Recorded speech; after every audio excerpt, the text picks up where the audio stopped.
So, how can we make money in trading?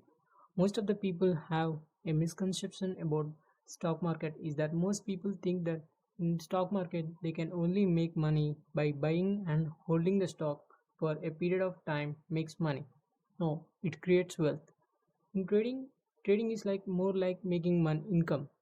So what is mean by trading? Trading is a business where people make money by buying or selling some stock or derivative in difference between buying and selling price multiplied by the position you carry for a short period of time or even for few days.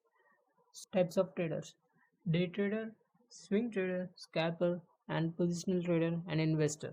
So day trader is nothing but buying or selling a stock in a day itself. For example, if the market is bearish and according to your setup, you sell the stock and make money by buying it at a lower price again and multiplied by the position size you carry.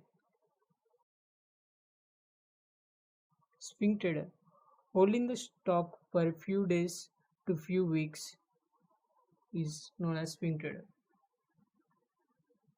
Scalper: holding a stock for a few seconds to few minutes is known as scalper. Positional traders: holding a stock for few months or few weeks is for positional traders. Investors: who holds the stocks for few years to few lifetime is known as investors. If you want to become a trader, not only stocks, you can also trade forex, cryptocurrencies, and commodities. In my upcoming videos, I will explain the stuff how to be a trader. So subscribe for more.